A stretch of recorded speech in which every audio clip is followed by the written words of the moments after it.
Cedemos la palabra a Nicolás Felder.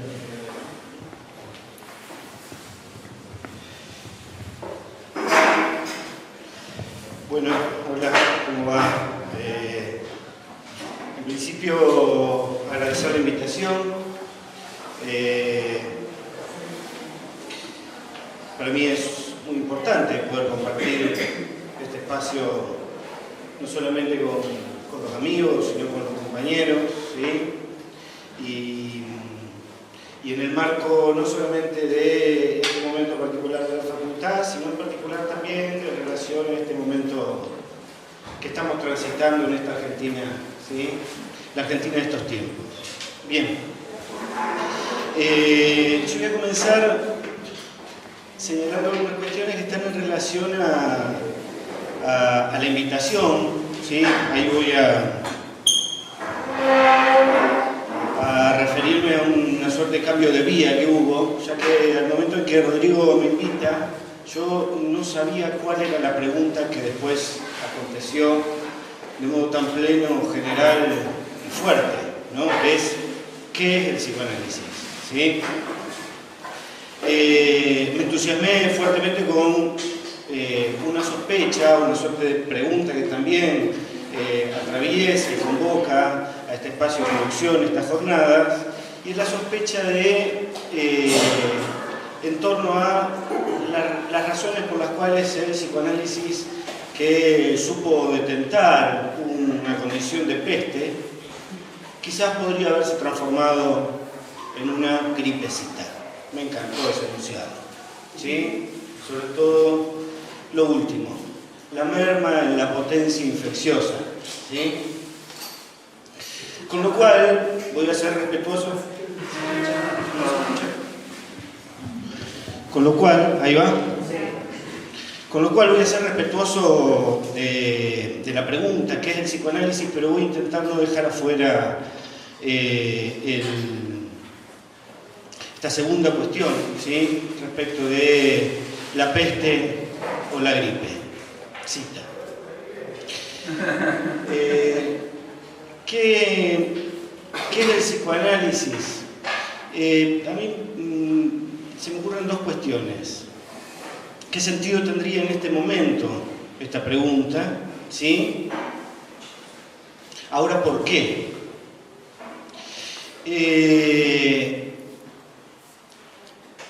Y si tuviera algún sentido, ¿sí? El sentido que elijo darle está en relación a aquello que entiendo, o me parece, que intenta ir por una vía de respuesta que no va por la vía de la meticulosidad sobre la técnica, el método y la técnica, porque si pudiéramos dar una respuesta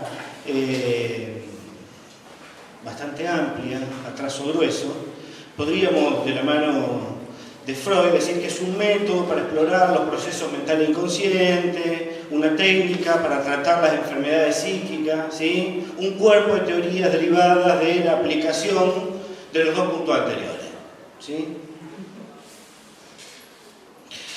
No es que no tenga asidero ese trabajo, a mí en este momento no me interesa hacerlo, no porque no, vuelvo a decir, no porque no encuentre que fuera necesario, a mí particularmente no me interesa.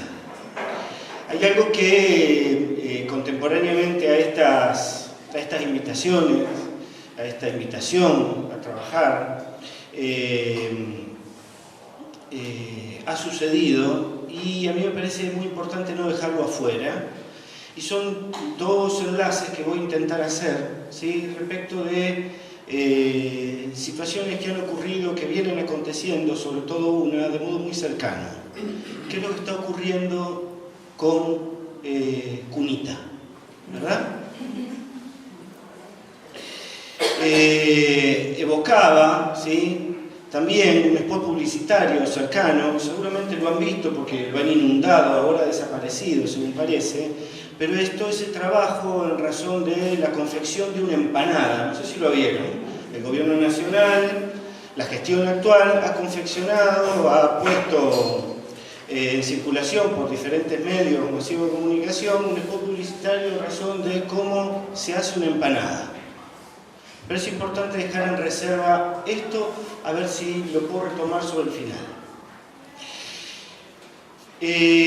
Un filósofo contemporáneo, ¿sí?, alemán, Peter Sloterdijk, ¿sí?, escribe un texto en el año 83 que a mi modo de ver me parece interesante poder reconsiderarlo, no solamente a la luz de otras producciones del mismo tenor, como pueden ser las de Michel Onfray, en donde trabaja la crítica de la razón cínica. ¿Sí? Es un texto de 1983.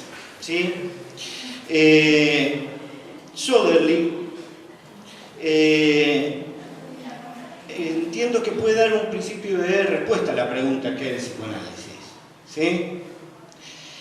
Lo dice de este modo. A mí me parece muy atractivo poder pensarlo. Dice, Freud fue como un eructo en la comida de un grupo de grandes señores de buenos modales. A mí me gustaría tomar provisionalmente este decir de Sloterdijk, ya que recrea una escena que se ordena en torno a la lógica del escándalo. ¿Sí? Irrumpe desordenando las coordenadas de los modales, la buena educación, impacta sobre cierto confort de hábitos creados. Otra pregunta, esta que adelantaba hace un momento atrás, en torno a la cual surge la invitación a participar de la jornada, es qué ha pasado en torno al psicoanálisis que ronda la sospecha de una mudanza de peste a gripecita. Mi conjetura, ¿sí?, gira en torno a la confirmación de esa sospecha. ¿Sí? Por tanto, la pregunta por el psicoanálisis trae consigo, al menos para mí, ¿qué ha sido de él? ¿O qué usos? ¿O qué condiciones y qué derivas ha tomado?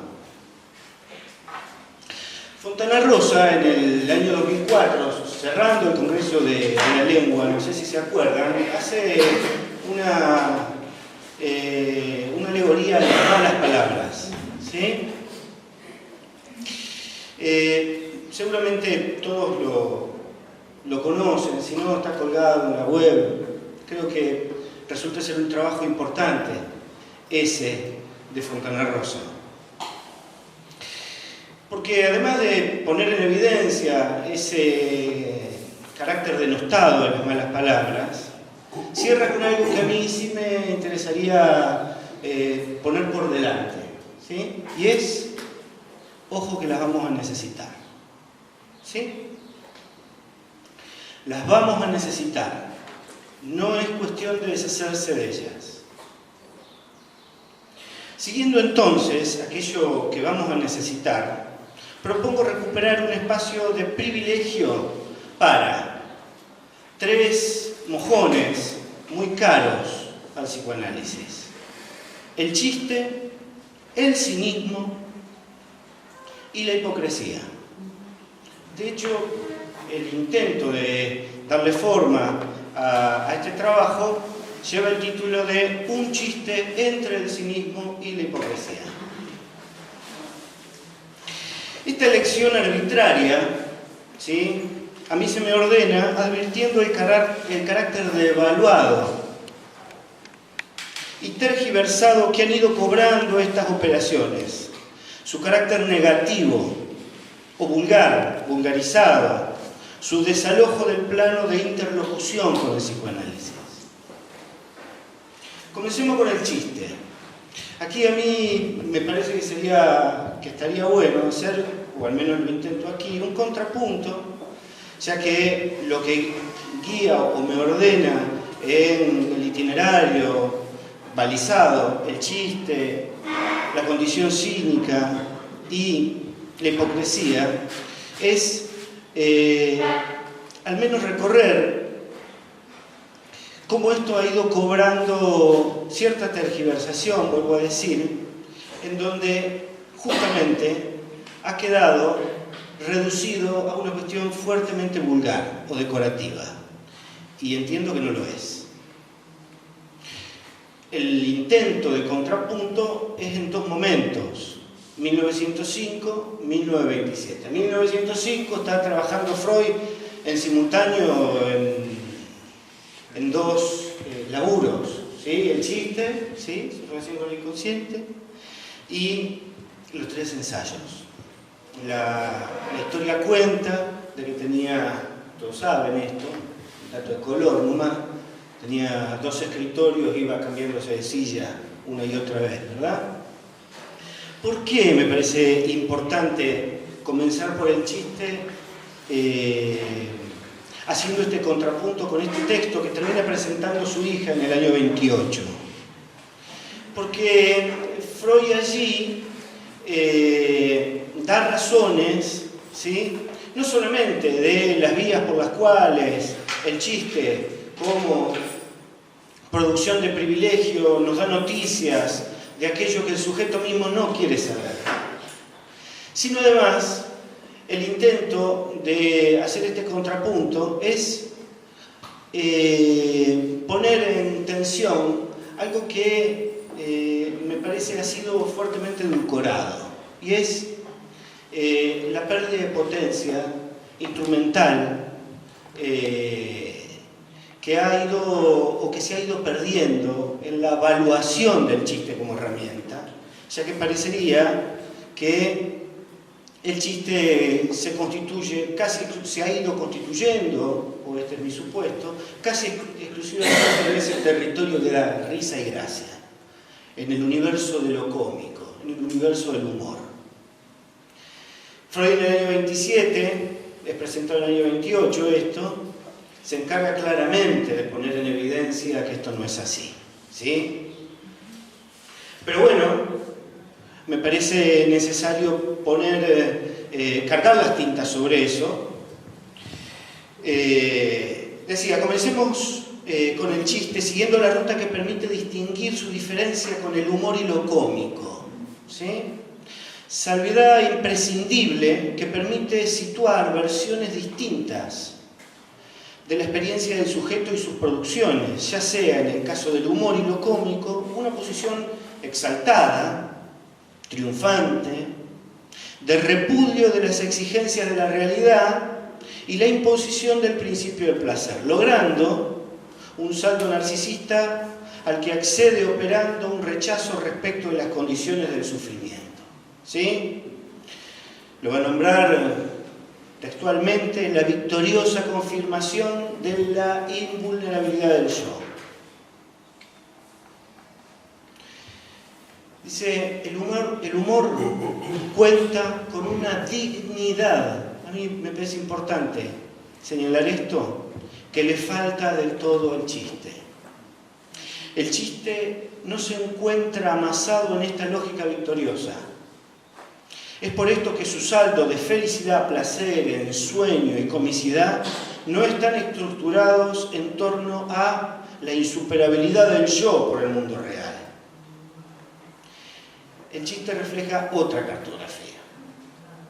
No precisamente victoriosa, digna, su producción echa luz sobre ese reverso del humor, sobre esa condición no resignada y rebelde. El chiste se configura en un lugar en donde claramente, a diferencia de lo cómico y del humor, hay un tercero. Sin este tercero, sin esta terceridad no hay chiste, no solo poniendo en evidencia y revelando el modo en el que el sujeto construye el contexto que le da sentido a su texto, sino lo que queda desalojado de sí mismo. No solo no será qué se dice, sino cómo se lo dice. El modo en el que está ensamblado el relato que permite recrear una instancia soportable para lo inadmisible. La naturaleza del chiste trae consigo algo que sospecho ha ido perdiendo centralidad ordenadora. Esto es, en la cardinalidad de las razones que Hinckley propone, la condición ordenadora del no querer saber, pero como condición incesante. El cinismo. El intento de recuperar justamente la condición cínica, también en el instrumental psicoanalítico, creo que resulta valioso, en tanto justamente se constituye en un encuadre diverso, distinto, diferente. ¿Sí?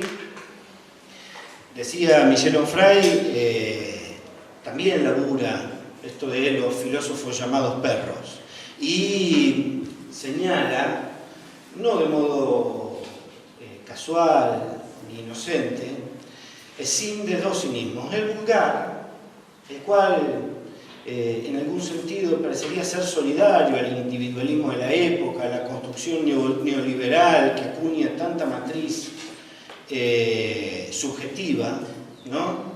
Lo más parecido a la condición del canalla, diría yo, de este otro cinismo que creo que podemos encontrar en el ejercicio de un laburo dentro de los márgenes del psicoanálisis que resultaría productivo.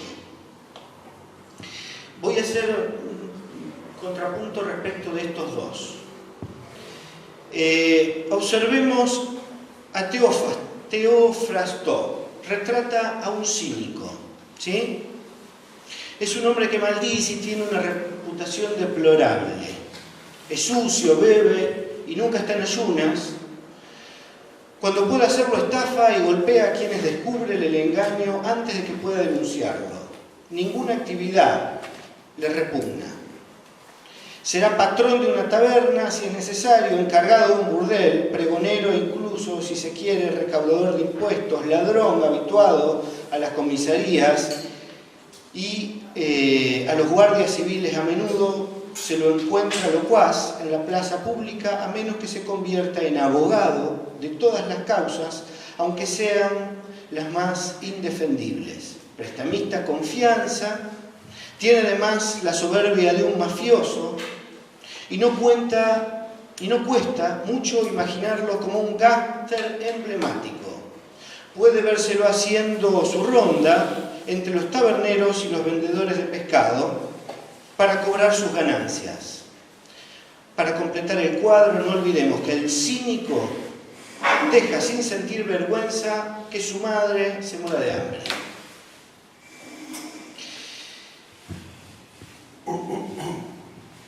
El sesgo cínico, que me parece que podría ponernos en la ruta de un intento de respuesta acerca de qué es el psicoanálisis y qué ha sido de él, cuáles han sido sus derivas, creo que encuentra sentido en lo que entiendo que es el único compromiso del psicoanálisis, ¿sí? El único compromiso del psicoanálisis es con el lenguaje, ¿sí? Y es allí donde podemos anclar justamente su potencia y sus deudas. La máxima del cínico es no ser esclavo de nada ni de nadie, en el pequeño universo donde uno halla su lugar. Su voluntad es estética. Considera la ética como una modalidad del estilo y proyecta la esencia de éste en una existencia que se vuelve lúdica. De modo que la escuela cínica vio la luz en los suburbios, lejos de los barrios ricos, en un espacio destinado a los excluidos, aquellos a los que el orgullo griego había dejado de lado.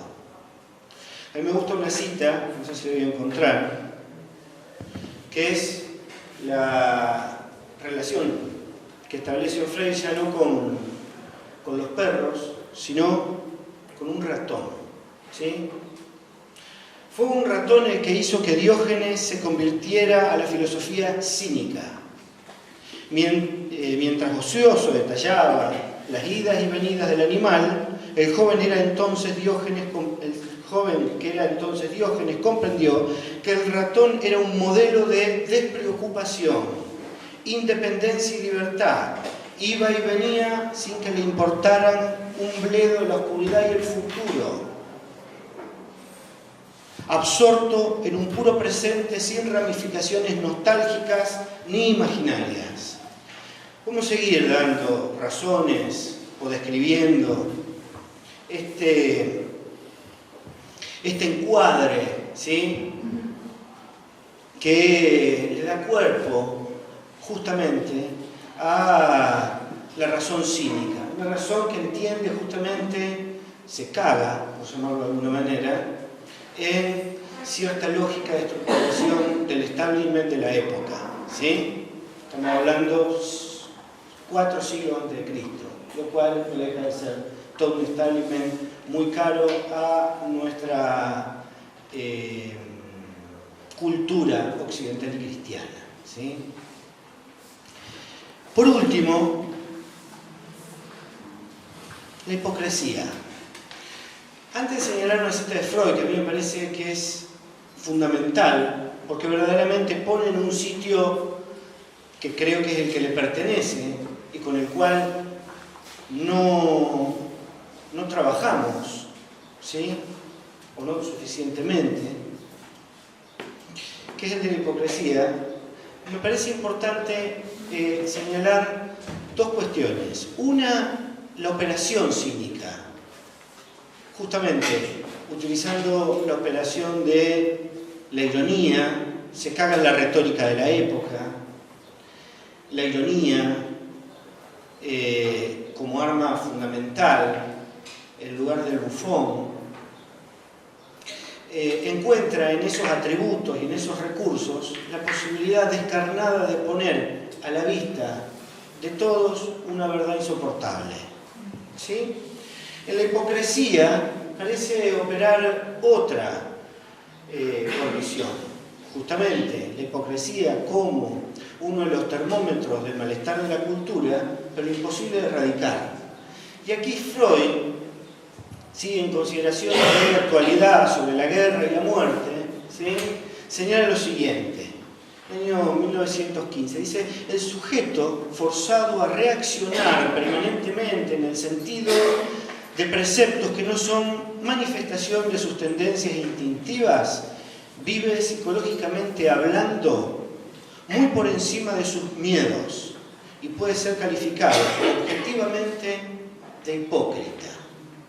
Se dé o no clara cuenta de esta diferencia, es innegable que nuestra civilización actual favorece con extraordinaria amplitud este género de hipocresías.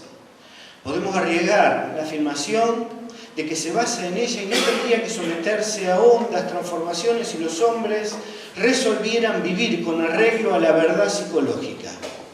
Hay pues muchos más hipócritas de la cultura que hombres verdaderamente civilizados.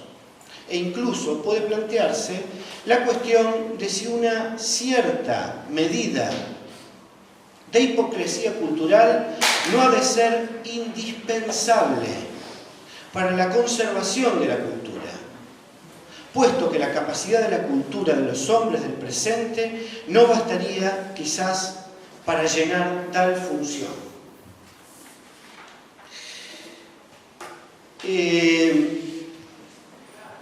Lo adelantaba hace un momento, intentando dar respuesta, el modo de aproximarme a una posible conjetura está en relación a lo que señalaba, no poder tomar en el sesgo de su capacidad de interlocución estos motores que harían del psicoanálisis verdaderamente ya no algo enquilosado, académico, escolástico, pegado a las neurociencias tan en boga, etcétera, etcétera, volver a poner en superficie la capacidad, la potencia crítica que habita en estos 3, no porque fueran solo 3, yo elijo 3. instancias en donde la construcción del discurso podría tener verdaderamente otra ética y otra estética. Por último, ya termino, y decía que iba a señalar o a intentar recuperar algo que había dejado en reserva, y que es esto que aparecía en el spot publicitario de la empanada, ¿sí? Como una estética particular de estos tiempos, cínicos en el sentido más canalla. Yo encontré a un poeta argentino muy caro a nuestra cultura, que es Enrique Santos Discépolo, ¿sí? En el año 51, ¿sí? Discépolo lleva adelante unas creaciones radiales que se llaman Pienso y digo lo que pienso, en donde construye un personaje que es Mordiquito. Lo deben haber escuchado, lo deben conocer y seguramente lo deben haber leído, ¿sí? El té de Ceilán, ¿no? Bueno, yo quiero cerrar con algo que Mordiquito, ¿sí?, pone 60 años después, en contrapunto con esa creación referida a la empanada, ¿sí? A ver si puedo.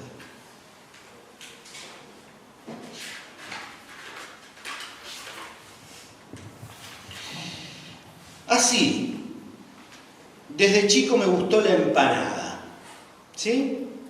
Hay otras comidas excesivamente municipales, comida, nada más que comidas. El arroz, por ejemplo, el que siempre es arroz, que nunca nos depara una sorpresa o tiene una iniciativa.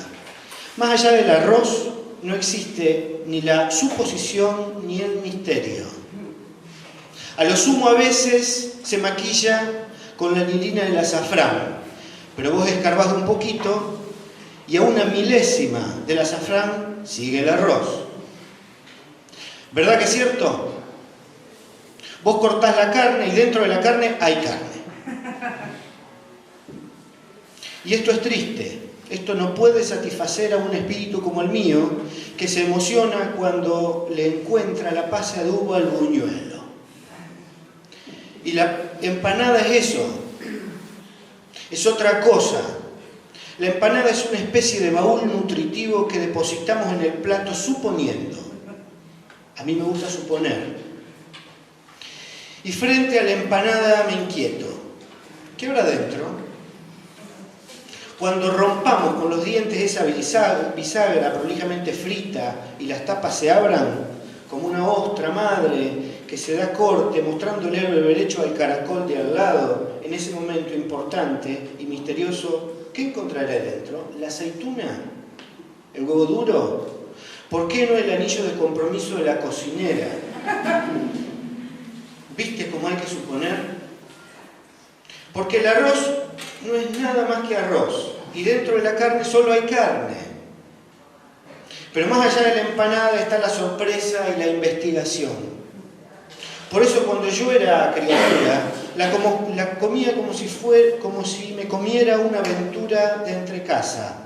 Pero después la criatura que había en mí no pudo defenderse de las hormonas y se volvió hombre. Y cada vez que el hombre se lleva una empanada al centro del apetito, más allá de la empanada, ¿sabes qué veía? Eso veía, el comité.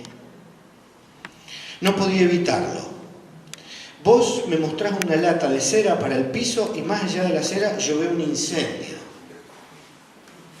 Me acuerdo que en una película francesa había un pintor al que le mostraban un nadador y él ya veía un ahogado, perdón.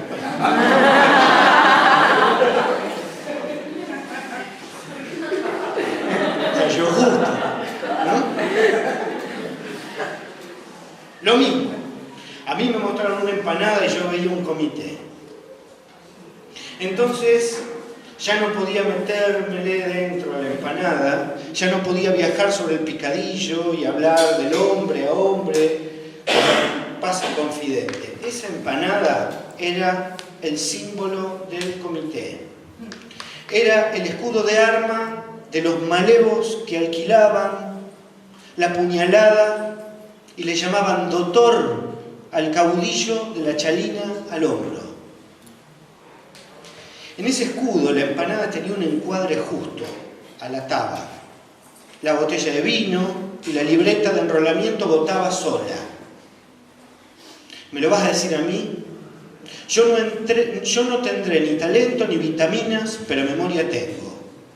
Yo me acuerdo, yo ya no era el chiquilín que transpira fútbol, ni siquiera el adolescente patético que hace un juego de espejos para comprobar si le está creciendo la nariz. Yo ya era un hombre entristecido por los otros hombres.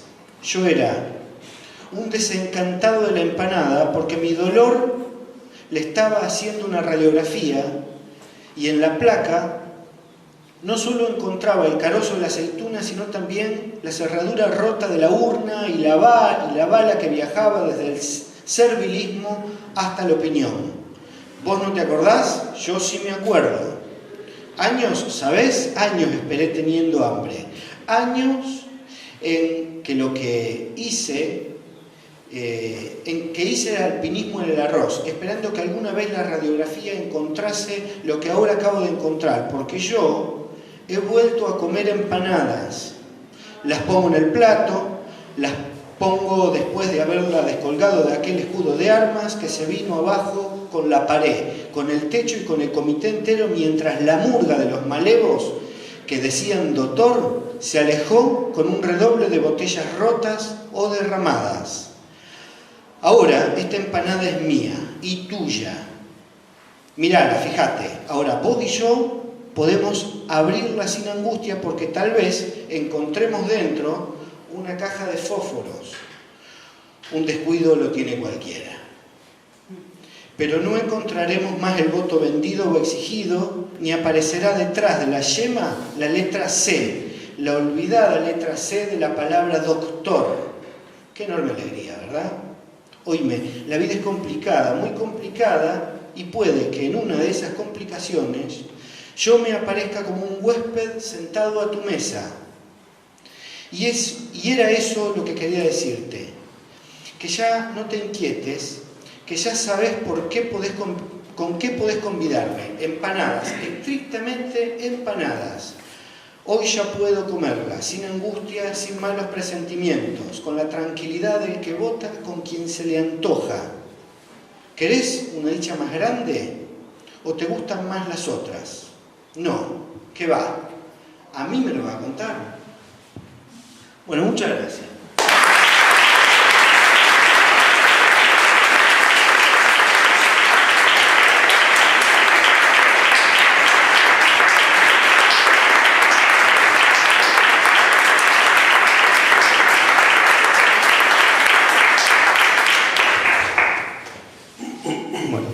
Muchas gracias, Nicolás. Toma la palabra Sergio García de la Cruz.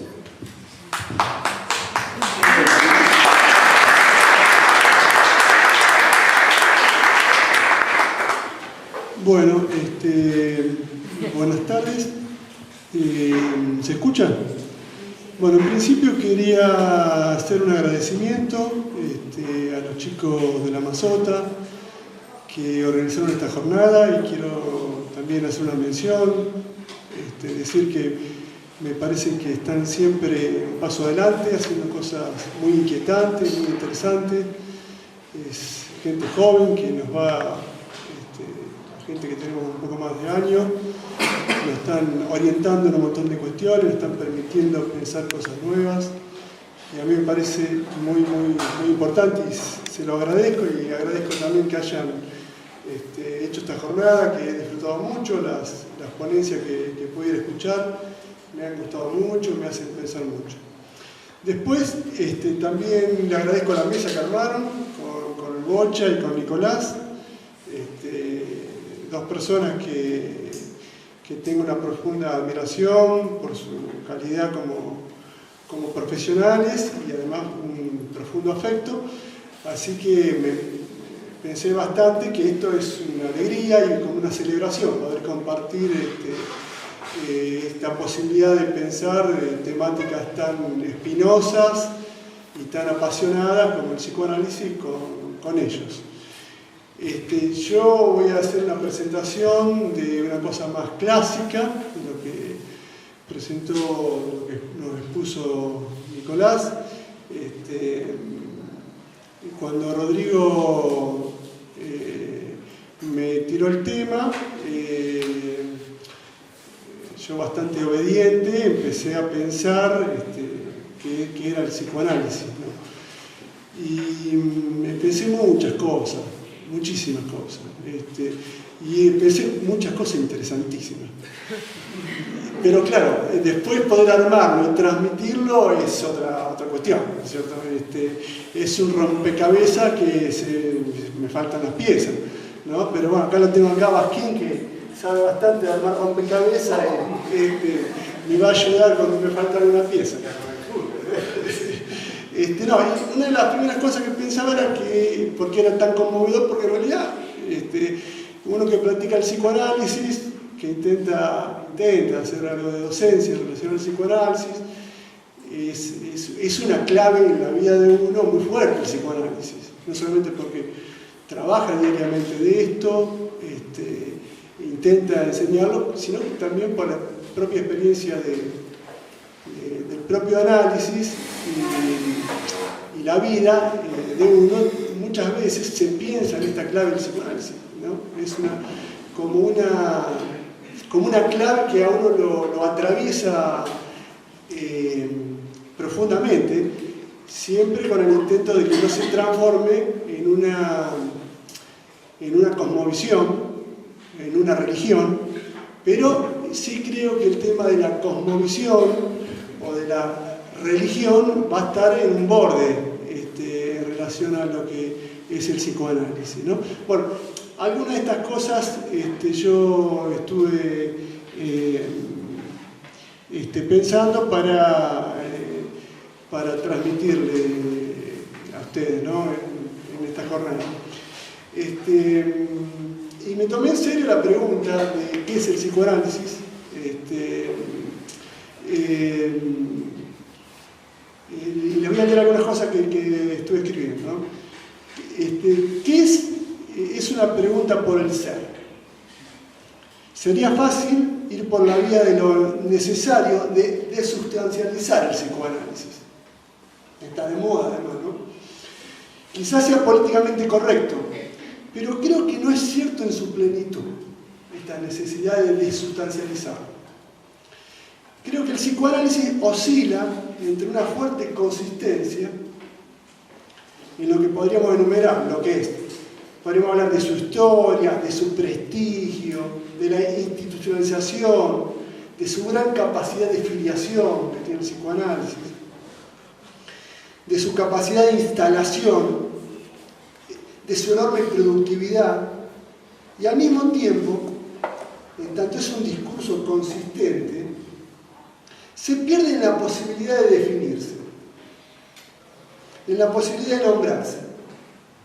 Es como si dijéramos, hay muchas cosas acerca de qué es el psicoanálisis, que hace que se abra un espacio inconmensurable, y en el mismo movimiento resulta difícil encontrar los significantes que respondan a la pregunta de qué es el psicoanálisis. Entonces, la estructura que yo pensé para armar esta ponencia intenta trabajar con estos dos elementos en relación al psicoanálisis, que serían la consistencia del psicoanálisis y al mismo tiempo lo inefable, lo imposible de nombrar. Allí anida algo de la pregunta que me resulta complicada y al mismo tiempo muy atractiva.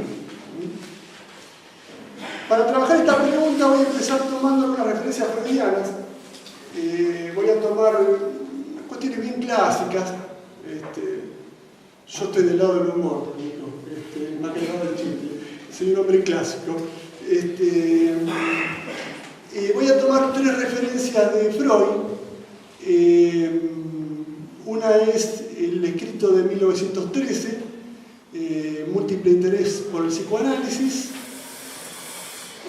Otra referencia es una alocución que Freud emite en 1938 a la BBC de Londres. Y la tercera referencia es el prólogo famoso que él escribe al libro de Eichhorn, que se llama Juventud desamparada, el psicoanálisis en el reformatorio. Voy a hacer una breve mención de estos pasajes de Freud, y después voy a intentar relacionarlos con dos actividades humanas que tienen que ver con el arte y con la religión. Y en relación al arte me voy a dar un gusto, voy a hablar de un poeta, un músico que a mí me habita, me retorna frecuentemente, lo disfruto diariamente, me retorna en mi trabajo con mis alumnos, con mis pacientes, y voy a tomar este gesto freudiano de valerse de algunos poetas que intentan o pueden o tienen la posibilidad de decir, de poner en palabras algo que los conceptos a veces no pueden. Bien, la primera referencia que voy a tomar es la referencia que hace Freud en 1938 en la locución a la BBC de Londres, que me parece muy emotiva porque uno se encuentra ahí con la voz de Freud. Algo que generalmente uno no se encuentra, uno se encuentra con la letra de Freud. Se encuentra con la letra de Freud y con la novela. En general, Freud tenía esta capacidad de la conceptualización y al mismo tiempo de la construcción narrativa, que ha sido tan importante para darle consistencia al psicoanálisis, ¿no? Recordemos lo que decía Feyerabend, que decía que una ciencia, para ser tal, tiene que ser convincente. Y la novela freudiana, la construcción de la narrativa freudiana, indudablemente ha sido muy seductora y muy convincente, ¿no? Bueno, en la locución esta que les nombro, cuando uno la escucha, uno se encuentra con algo desconocido que tiene que ver con una voz muy intensa y muy aguda, que produce un efecto de desconocimiento en relación a lo que es el imaginario, al menos que a mí me habita sobre Freud. Bueno, en esta alocución, Freud dice una cosa muy clásica, una definición muy clásica, ya un Freud muy anciano, tenía 82 años, y dice lo siguiente, dice, comencé mi actividad profesional como neurólogo, tratando de dar alivio a mis pacientes neuróticos, bajo influencia de un viejo amigo y con mis propios esfuerzos, descubrí hechos importantes sobre el inconsciente en la vida psíquica, el rol de los impulsos sexuales y más. A partir de estos hallazgos se desarrolló una nueva ciencia, el psicoanálisis, una parte de la psicología y un nuevo método para el tratamiento de las neurosis. Tuve que pagar caro este poco de buena suerte. La gente no creyó en mis hechos y consideró a mis teorías ofensivas. La resistencia fue fuerte y tenaz. Al final tuve éxito.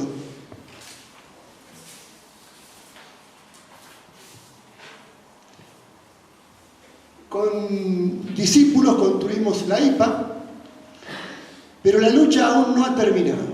A los 82 años me vi obligado, como consecuencia de la invasión alemana, a abandonar mi hogar en Viena y vine a Inglaterra para terminar mi vida en libertad. Mi nombre es Sigmund Freud. Aquí Freud enuncia y delimita claramente qué es el psicoanálisis. Ya al final de su vida ubica el psicoanálisis como una ciencia, parte de la psicología y un método para tratar de dar alivio a los pacientes neuróticos, tratar de aliviar sus tormentos. ¿Por qué parto de esta enunciación? Porque esta pregunta que Rodrigo, cuando me invita a confeccionar la mesa, él me hace una mención que yo creí o me imaginé entender por dónde iba. Me dice, en un momento, Mazota, tira esta pregunta, ¿qué es el psicoanálisis? No sé si te escuché bien, pero al menos interpreté ese decir como intentando mover el avispero, interrogar el status quo del psicoanálisis, ¿no? En relación a esta pregunta filosa. Pero indudablemente la pregunta lo que enuncia es la necesidad de ubicar un límite. Esta pregunta nos lleva inmediatamente a la ubicación de un límite. ¿Qué es el psicoanálisis? Acá Freud claramente define qué es el psicoanálisis.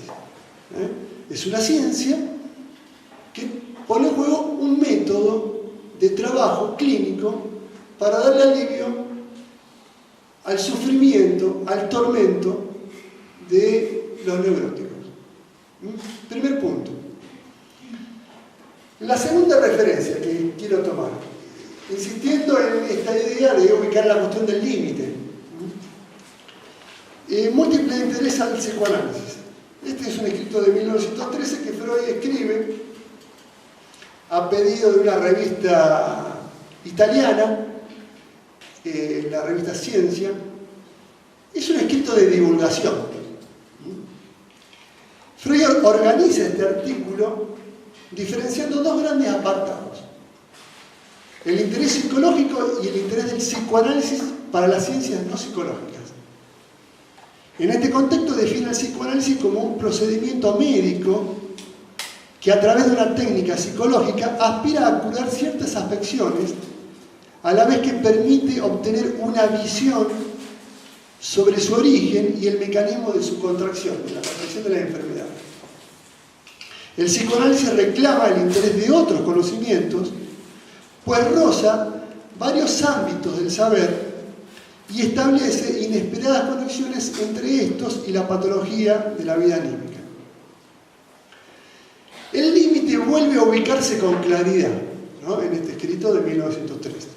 Resultan claras y distinguibles las diferencias entre una disciplina, el psicoanálisis, y otra disciplina de la cual Freud hace dialogar, ¿no? La psicología genética, la lingüística, la antropología.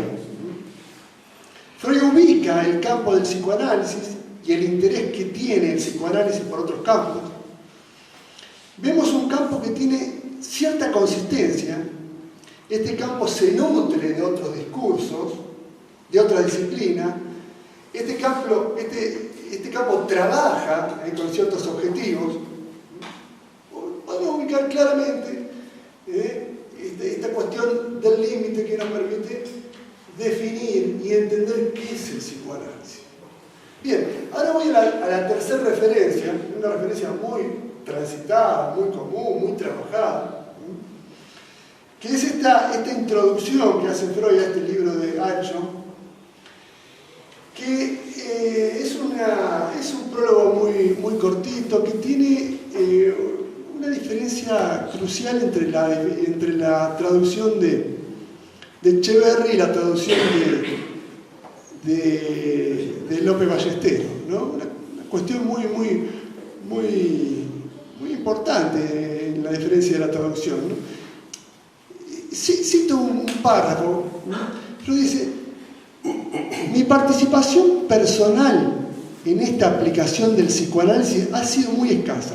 Acá se está refiriendo a la participación del psicoanálisis a la pedagogía, porque bueno, el libro de Alcho fue un tipo que había trabajado en reformatorio, había trabajado con cuestiones de la delincuencia juvenil, y traía cuestiones del psicoanálisis que le permitían aportar cuestiones a la pedagogía. Bueno, Freud acá dice que el aporte personal de él a este campo ha sido muy escaso. Dice, tempranamente había hecho mío el chiste sobre los 3 oficios imposibles, que son educar, curar y gobernar, aunque me empeñé sumamente en la segunda de estas tareas.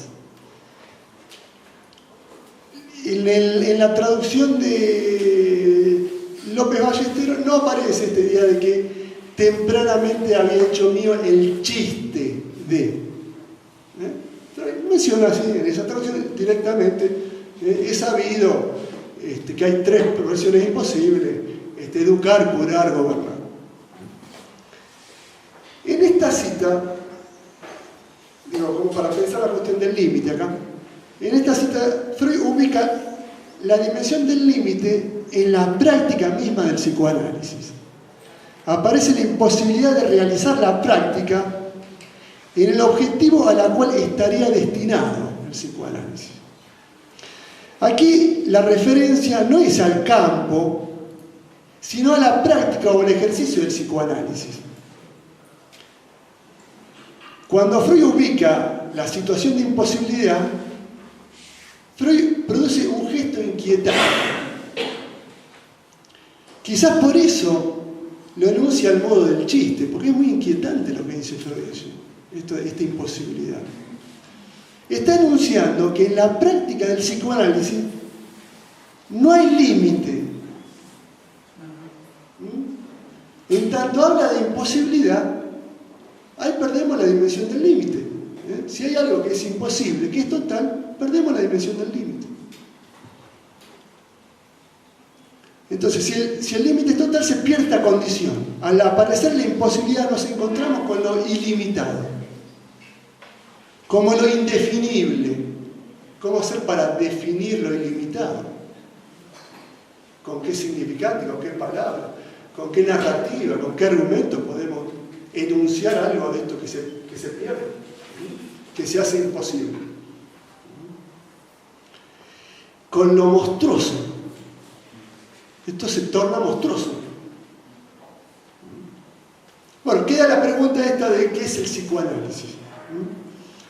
Y para esto voy a tomar 2 referencias, como decía antes, que tienen que ver con el arte y con la religión. ¿Por qué traigo lo del arte? Porque cuando me llamó Rodrigo y empecé a pensar esto, me apareció en la cabeza, así automáticamente, un tema del Flaco Spinetta, el monstruo de la laguna. Y digo, me voy a dar el gusto de hablar de algunas cosas del Flaco Spinetta. Aunque no tenga mucho que ver, total, ya pasé los 50 años, ya estoy más en la cuestión de la impunidad, puedo permitirme estas cosas. Este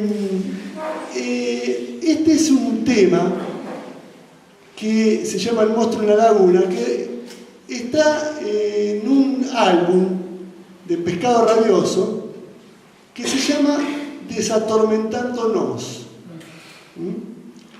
El Flaco Spinetta, este grupo, Pescado Rabioso, desde 1971, después de la disolución de Almendra,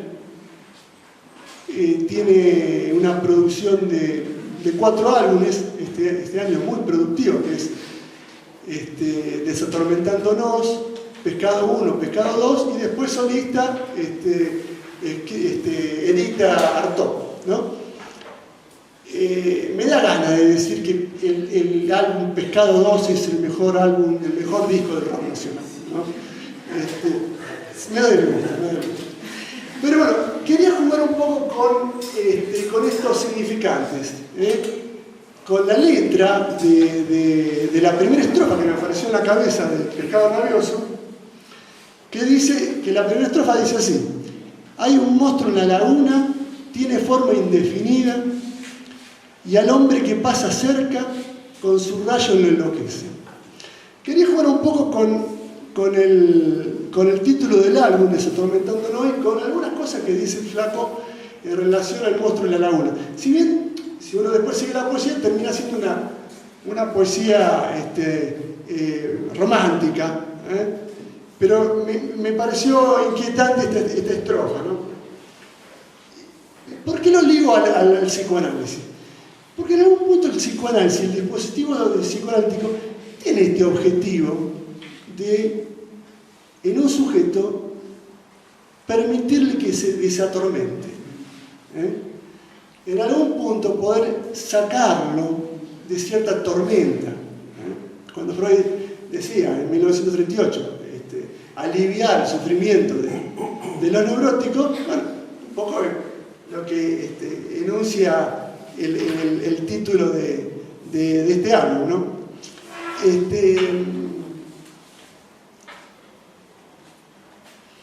Me gustó jugar un poco altos significantes, pero vayamos a la enigmática estrofa. Hay un monstruo en la laguna, tiene forma indefinida, al hombre que pasa cerca con su rayo lo enloquece. El psicoanálisis es un dispositivo que Freud inventó para desatormentarnos. El objetivo del psicoanálisis es producir en alguien un efecto de desatormentarse. La vida humana pone en juego un sufrimiento tormentoso que indefectiblemente en un trabajo transferencial se pone en juego. Y el psicoanálisis tiene como objeto desarmar esa tormenta. Otra referencia que se pone en juego en esta referencia poética spinettiana es la cuestión del monstruo y de lo indefinido. Esto es muy claro para el psicoanálisis. Si hay una figura monstruosa, indudablemente es algo que el sujeto desconoce. Este desconocimiento lo precipita muchas veces al sujeto a un efecto de embarazo, diría Lacan en el seminario 10. El trabajo del análisis permitiría que el sujeto pueda ir entendiendo, ese sería como un objeto del trabajo de análisis, de para qué el psicoanálisis, ir entendiendo cómo algo de lo monstruoso, algo de lo indefinido, algo de lo desconocido se arma en la historia de un sujeto. Esto relaciona a esta referencia que quería traer del arte, del Flaco Spinetta, y finalmente quería hacer una mención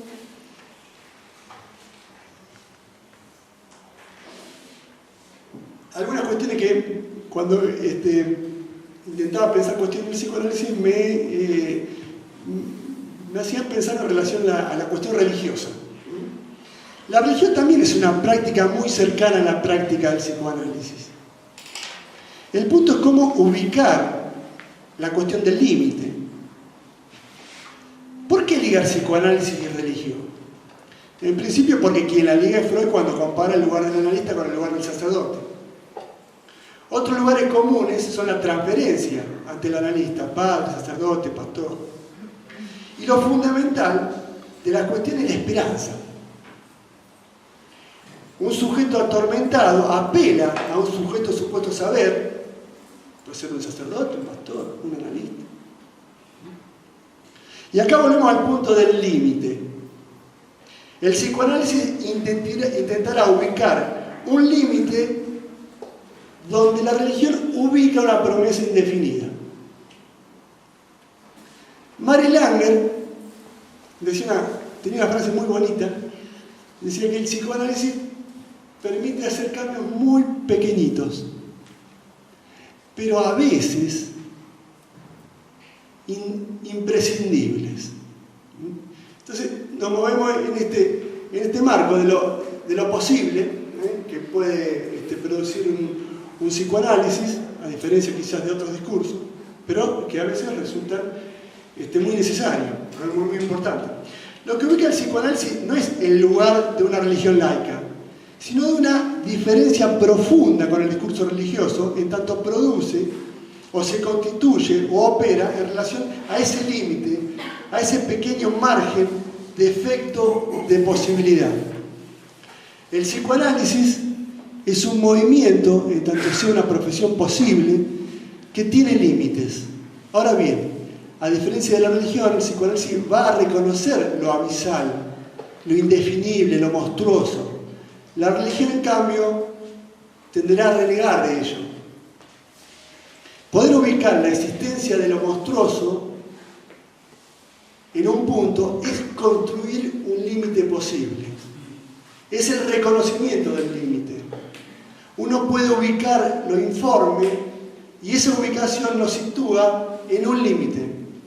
Freud, para terminar, hay una cita muy interesante en la interpretación de los sueños que dice: ese es el ombligo del sueño, el lugar en el que él se asienta en lo no conocido. Los pensamientos oníricos con que nos topamos a raíz de la interpretación tienen que permanecer sin clausura alguna y desbordar en todas las direcciones dentro de la enmarañada red de nuestro mundo de pensamientos. Y desde ese lugar más espeso de ese tejido se eleva luego el deseo del sueño como el hongo de su miseria. Finalmente digo, lo desconocido no se confunde con lo ilimitado.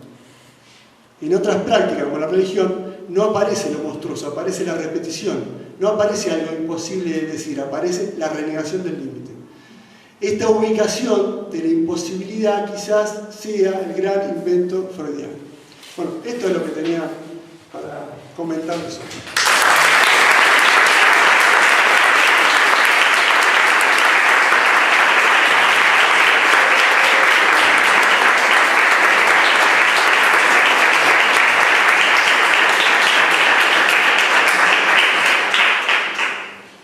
Bueno, muchas gracias, Sergio. Le damos la palabra al último de los panelistas, Hugo Aquino.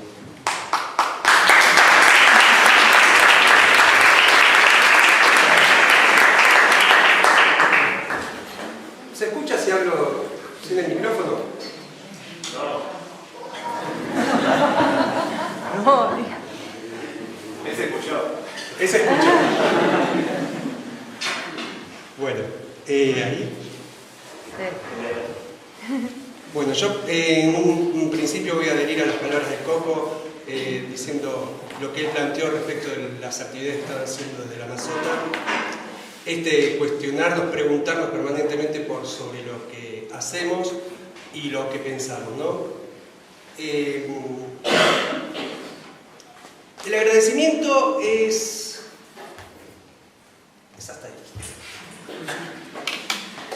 Cuando me llamó Rodrigo por lo mismo, me dijo a vos de la pregunta de Mazota del 75, bla, bla, bla, yo creo que no lo escuché más. Y cuando, bueno, me dijo que con ustedes dos en la mesa, mi cabeza empezó a volar y me imaginé en un bar tomando una cerveza, hablando de fútbol.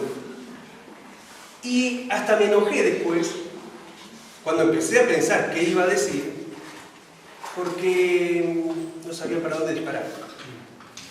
No sabía para dónde salir. Esta pregunta sobre qué es el psicoanálisis me trajo muchos más problemas de lo que yo pensé que me podía traer. Precisamente porque fallé en la escucha. Y lo que él me estaba diciendo, él no me engañó. O sí, no sé si no tenía pensado decirle, no, está con el Nico, el Coco. Es un gran precursor, evidentemente. Indudablemente, indudablemente. Y lo primero que se me ocurrió cuando estaba en ese torbellino de pensamiento sobre lo que es el psicoanálisis, me vino a la memoria un episodio con mi hijo Benjamín. Es el más chiquito, justamente. Fue un día que me acompañó al consultorio, era un domingo a la tarde, pero un fin de semana seguro, y no sé qué fui a buscar, le pregunté, le ofrecí que me acompañe, él aceptó. El consultorio está a la vuelta de casa. Y Benjamín, el Benja, como Bart Simpson firma el Barto cuando se manda sus grandes cagadas, el Benja me pregunta cuando estamos en el consultorio, ¿vos qué haces acá?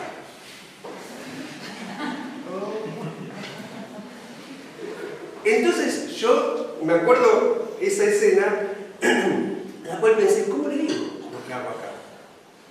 Más teniendo en cuenta que cuando se arman esas batallas campales en mi casa, son 3, se arman unos quilombos descomunales, yo más de una vez digo, bueno, me voy a trabajar, me voy al consultorio y descansar. Claro, el tipo está ahí, seguramente tenía en la cabeza eso, ve una cama y dice, ¿esta que viene acá? Claro, es Gardel.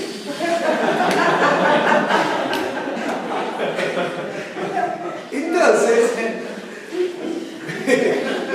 me acordé de 2 cosas también. Después, ¿no es cierto?, mientras iba con todos estos pensamientos, y uno fue un episodio cuando yo era concurrente en el hospital provincial, bastante nuevito en la profesión.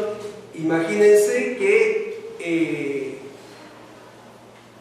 yo salí y pensaba que me iba a comer el mundo, que a la profesión le iba a dar vuelta, qué sé yo, era un pancito con chicharrones, recién salido del horno la profesión para mí. Pensé en un momento, yo veía el Windows 95 cargando y tenía un relojito de arena, no sé si se acuerdan de algunos, yo ahí veía el esquema lambda, hasta que me di cuenta que como giraba eran los 4 discursos. Pero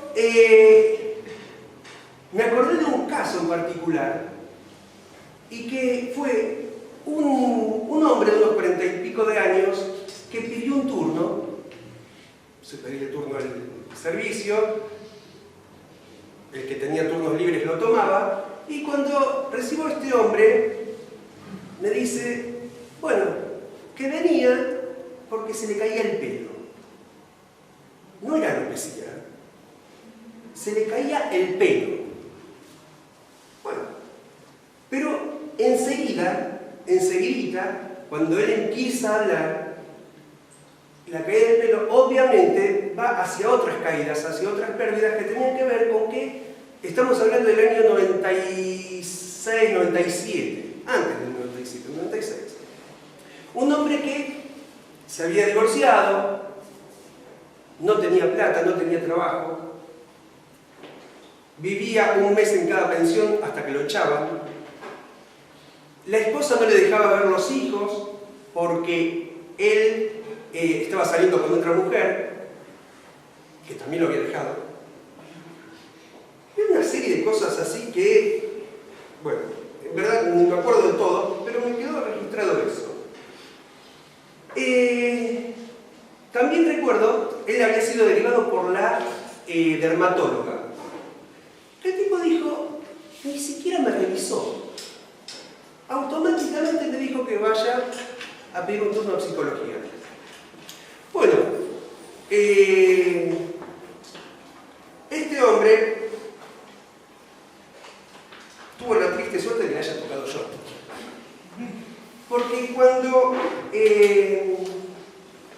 llevamos adelante la entrevista, este hombre hablaba de todo esto, metí algunas cositas y algunas preguntas, y en un momento, cuando ya estamos terminando, le digo, el tipo estaba tremendamente angustiado, obviamente, y le digo, bueno, pero al fin y al cabo, que a un hombre de 40 y pico de años se le caiga el pelo es normal.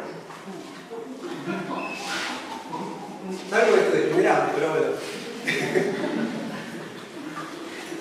Claro, ¿a qué hombre de 40 y pico de años no se le va a caer el pelo? Bueno, este hombre, por suerte,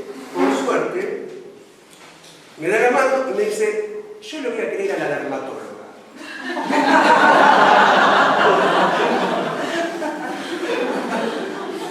Se fue y no lo vi nunca más.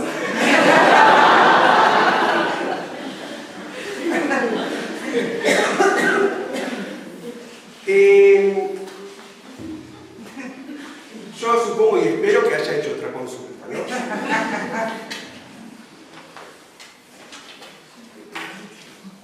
Me imagino ahora, volviendo a mi hijo, Benjamín, que no es la pelea de putas.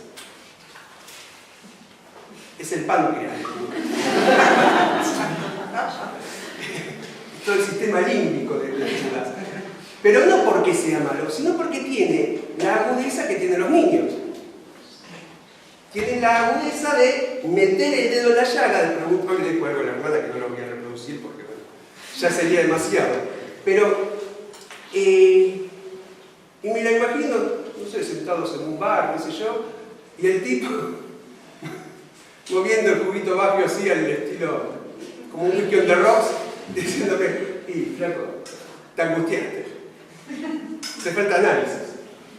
Esto que tanto decimos. Otra cosa que recordé es una partecita de este libro que se llama La invención de la soledad, de Paul Auster, que es un libro que él empieza a escribir poco tiempo después de la muerte de su padre. Buenísimo, excelente. Y a partir de esa muerte, él empieza a desarmar la casa de su padre y empieza a construir su propia historia. Porque es una historia bastante oscura la de la familia. Nublada. No sé si oscura. Y dice: entre las fotografías que encontré en la casa de mi padre el mes pasado, había un retrato de familia de aquellos días lejanos en Kenosha. Todos los niños están en ella. Mi padre, que no tendría más de 1 año, está sentado en la falda de su madre. Y los otros 4 están de pie a su alrededor sobre el césped alto y descuidado. Detrás de ellos hay 2 árboles, y detrás de los árboles hay una gran casa de madera. Este retrato parece dar vida a un mundo entero. Un momento preciso, un lugar preciso, una indestructible imagen del pasado. La primera vez que vi la fotografía, me di cuenta de que había sido rasgada por la mitad y luego pegada con torpeza, de modo que uno de los árboles había quedado misteriosamente suspendido en el aire. Supuse que la fotografía se había roto por accidente y no volví a pensar en ello. Sin embargo, la segunda vez que la vi, examiné el corte con más atención. Debí de estar ciego para no haberlo descubierto antes. Vi los dedos de un hombre sujetando el torso de uno de mis tíos y advertí con claridad que otro de mis tíos no tenía apoyado el brazo sobre los hombros de su hermano, como había pensado al principio, sino contra una silla que ya no estaba allí. Entonces me di cuenta de por qué aquella fotografía resultaba tan extraña. Alguien había recortado la figura de mi abuelo. La imagen parecía distorsionada porque una parte de ella había sido eliminada. Mi abuelo había estado sentado en una silla junto a su esposa, con uno de los niños de pie entre sus rodillas, pero ya no estaba allí. Solo quedaban sus dedos, como si intentara volver a la fotografía desde algún remoto agujero en el tiempo, como si hubiera sido desterrado a otra dimensión. Eso que leí en este fragmento a mí me hizo pensar en que ese es el trabajo de un analista. Que esos retazos, que esos restos permiten, a partir de una escucha, que permite a la vez que un sujeto hable, construya su propia historia. Bien, como termina esa frase a mí me parece fenomenal, porque son restos que insisten. De todas formas, no me cierra la cosa porque esto que estoy diciendo tiene que ver con el trabajo de alguien que se dice psicoanalista. O se plantea o se planta desde esa teoría. Pero pensé también cómo definiría, es interesante esto que decía el Coco antes, ¿no es cierto?, de los límites, una definición, por definición, limita. No puede hacer otra cosa que demarcar a un concepto. Y pensaba también en que esta pregunta, a más de 115 años, casi 120 años, en 1898, cuando Freud habla por primera vez del psicoanálisis, nos la tenemos que seguir haciendo, es por algo. Es porque hay algo que hace que esta palabra llamémosle así, o esta práctica o esta forma de pensar no se puede definir. Entonces dije, voy a ir a ver qué dicen los diccionarios de psicoanálisis sobre lo que es el psicoanálisis. En un momento, debo confesar, pensé en ir a Google, pero me pareció que era muy actual para el tiempo que estamos corriendo en esta facultad. Bueno, busqué en 3 diccionarios de psicoanálisis. El de Laclage y Pontalis, que dice: el psicoanálisis es la disciplina fundada por Freud en la que con él es posible distinguir 3 niveles. A. Un método de investigación. B. Un método psicoterápico. C. Un conjunto de teorías psicológicas y psicopatológicas en las que se sistematizan los datos aportados por el método psicoanalítico de investigación y tratamiento. Sigue después de toda una explicación, un desarrollo histórico de cómo se llega a eso. No me convenció. El diccionario de Ronald Germana no define la palabra psicoanálisis. No está el psicoanálisis definido. Sí está psicoanálisis aplicado, psicoanálisis del niño, técnica psicoanalítica e historia del movimiento psicoanalítico. Y el de Rudinesco dice, el psicoanálisis es el término creado por Freud en 1896, no 1898, 120, para denominar un método particular de psicoterapia o cura por la palabra, derivado del procedimiento catártico de Joseph Breuer y basado en la exploración del inconsciente con la ayuda de la asociación libre por parte del paciente y de la interpretación por parte del psicoanalista. Por extensión, se da el nombre de psicoanálisis a el tratamiento realizado con este método. 2. La disciplina fundada por Freud. Y 3. El movimiento psicoanalítico. Tampoco me convencieron.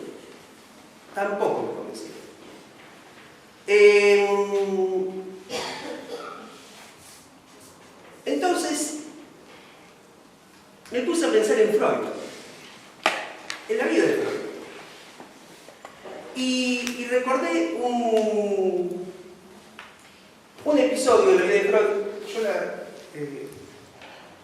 la traje aquí, está en la interpretación de los sueños, y es un episodio en el cual él recuerda un paseo que hace con su padre a los 10 o 12 años, no recuerda, y el padre le comenta una anécdota, que dice lo siguiente: tendría yo 10 o 12 años cuando mi padre empezó a llevarme consigo en sus paseos y a revelarme en pláticas sus opiniones sobre las cosas de este mundo. Así me contó cierta vez, para mostrarme cuánto mejores eran los tiempos que me tocaba a mí vivir que no los de él. Y le dice el padre: siendo yo muchacho, me paseaba por las calles del pueblo donde tú naciste. Un sábado, llevaba un lindo traje con un gorro de pieles nuevo sobre la cabeza. Vino entonces un cristiano y de un golpe me quitó el gorro y lo arrojó el gorro exclamando: judío, bájate de la acera. ¿Y tú qué hiciste?, le preguntó Sigmund. Me bajé a la calle y recogí el gorro, fue la resignada respuesta. Esto no me pareció heroico de parte del hombre grande que me llevaba a mí, pequeño de la mano. Contrapuse a esa situación que no me contentaba otra que respondía mejor a mis sentimientos. La escena en la que el padre de Aníbal, Amílcar Barca, hace jurar a su hijo ante el altar doméstico que se vengará de los romanos. Desde entonces tuvo Aníbal un lugar en mis fantasías. También en esta divagación, y después de retomar esto, yo lo había trabajado bastante esto en la maestría, se me ocurrió si también el lapsus, el olvido de palabras extranjeras de psicopatología de la vida cotidiana no habrá sido del propio Freud, más que de ex compañero. Esto no lo vamos a hacer nunca, pero bueno, pensé eso. Y lo otro que había pensado, recordado, era una frase que aparece en la presentación autobiográfica y en la locución a los miembros del NEPIC, en donde Freud dice: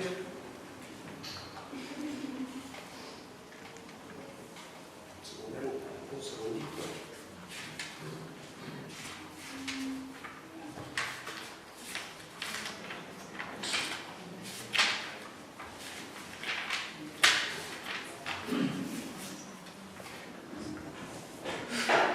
esto se sumó pronto la intelección de que debía precisamente a mi naturaleza judía las dos cualidades que se me habían dado indispensables en el difícil sendero que la vida me deparaba. Porque era judío, me hallaba libre de muchos prejuicios que limitaban a los otros en el uso de su intelecto. Y como judío estaba preparado para pasar a la oposición y renunciar a la aquiescencia de la compacta mayoría. Eso de renunciar a la compacta mayoría es algo que me parece marca la vida de Freud. Él lo destaca también y tiene fundamental importancia también en todo lo que es el desarrollo de la historia del psicoanálisis. Hay innumerables casos o ejemplos para demostrar esto. Sin ir más lejos, cuando él presenta el caso del hombre histérico y después, a pesar de ser aceptado, dice, nunca más me llamaron y yo nunca más volví, e hizo su camino por otro lado, ¿no? Todo esto me hizo pensar, me hizo seguir pensando en las características de marginalidad que tiene el psicoanálisis. De marginación y de marginalidad. Esto de tener que estar precisamente en los bordes, no poder ser tolerado y no permitirse tampoco ser incorporado en ciertos discursos que hacen algo que fue precisamente lo que yo hice con ese hombre que entrevisté en el hospital provincial.